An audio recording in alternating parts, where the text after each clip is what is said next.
तीन बहुओं के रवैये से सासू माँ बहुत परेशान थी। दरअसल बात ये थी कि तीनों बहुओं में किसी बात को लेकर अनबन हो गई थी। तब से ही तीनों एक दूसरे से मुंह फुलाए रहती थी।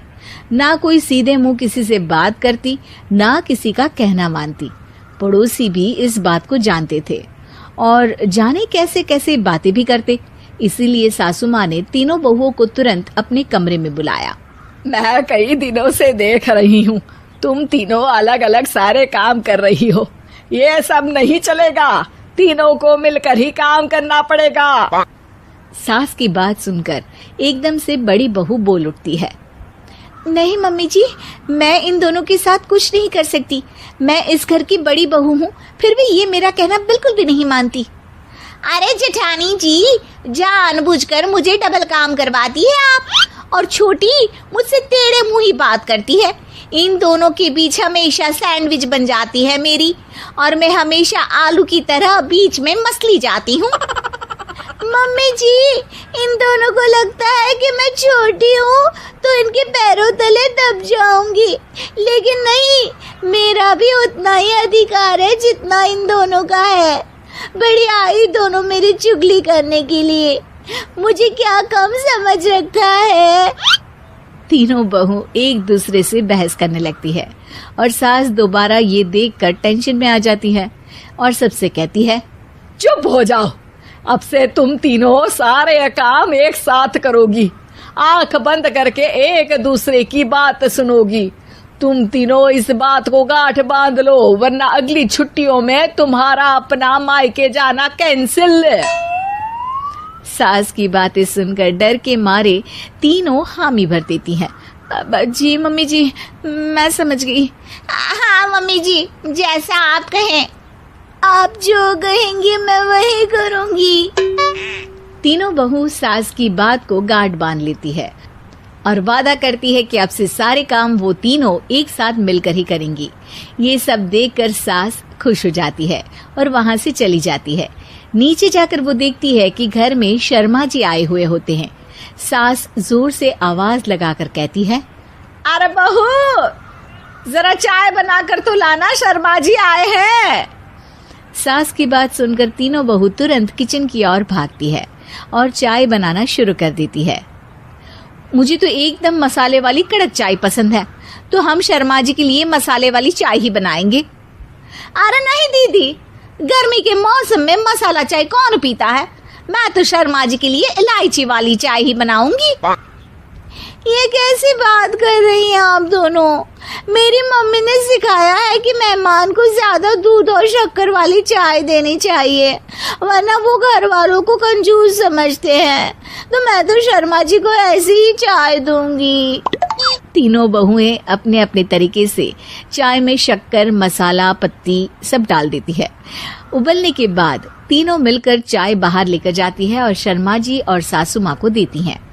चाय पीने के बाद शर्मा जी सासू माँ को देखकर शर्मा जाते हैं और शर्मिंदा महसूस करते हैं कि आखिर उन्होंने चाय पीने के लिए हामी क्यों भरी।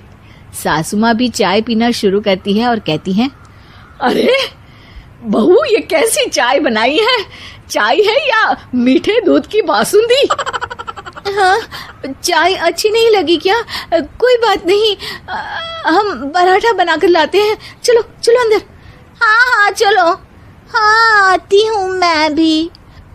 नहीं नहीं, मेरा पेट चाय ने ही चौपट कर दिया, वही काफी है। पराठे से पोपट नहीं करवाना, मैं तो चलता हूँ। शर्मा जी चुपचाप पतली गली से निकल जाते हैं। अगले दिन सास बहुओं से कहती है, अरे बहू, जाओ जाके ऊपर के गेस्ट हाउस की सफाई कर दो। कल हमारे यहाँ मेरे दूर के रिश्तेदार आने वाले हैं, तो पूरे कमरे को चमका देना, समझी? तीनों बहू सास की बात को मानकर ऊपर सफाई करने चली जाती हैं और तीनों कमरे की सफाई चालू कर देती है। बड़ी बहू मकड़ी के जाले साफ करती है, तो बीच वाली झाड़ू लगाना और छोटी वाली सर्फ डालकर जमीन धोना शुरू कर देती है। अरे दीदी, जेठानी जी, अभी मैंने पूरी फर्श धोई और आप फिर से धूल नीचे गिरा रही हैं। और मछली जेठानी जी, आप बिना झाड़ू की धूल यहाँ छटक रही हैं। अरे तीनों को साफ करना है, एक साथ सफाई करते हैं ना। अरे वही तो, हम साथ साथ हैं, घर साफ साफ है।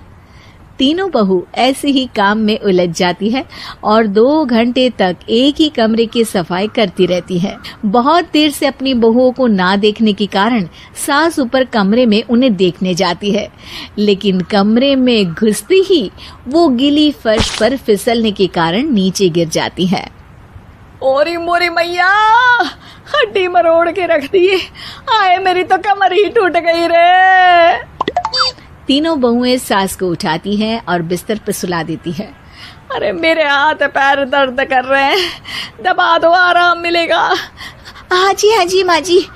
अरे जी माँ जी, जी माँ जी। और तीनों बहुएं एक साथ सास के हाथ को दबाना शुरू कर देती हैं। माँ की तो चीख ही निकल जाती है और नतीजा ये होता है कि सास के बचे हुए शरीर में भी दर्द उठ जाता है। हाय राम, ये क्या कर दिया तुम तीनों ने। अरे मेरी तो किस्मत ही फूटी है कि तुम जैसी बहुएं मुझे मिली। हे भगवान, पूरे शरीर में दर्द बढ़ गया है। अब तो पता नहीं कि चल भी पाऊंगी या नहीं। माफ करो, मुझे गलती हो गई मुझसे कि तुम तीनों को एक साथ काम करने के लिए बोला। सोचा था तीनों मिलके अच्छे से काम करेगी, लेकिन बड़े बुजुर्ग सही कहते थे कि 3 तिगाड़ा काम बिगाड़ा। तुम लोगों ने ये बात ना आज साबित करके दिखा दी। तुम तीनों को तो समझाना यानी मानो भैंस के आगे बीन बजाना है।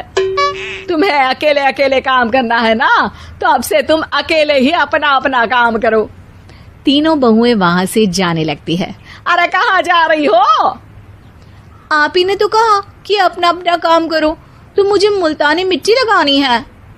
अरे मुझे भी तो नेल पॉलिश लगानी है, मुझे ना मेहंदी लगानी है। सास अपना सर पीट लेती है और कहती है, अरे मुझे भी लगाना है कुछ। क्या माँ जी? क्या माँ जी? क्या माँ जी?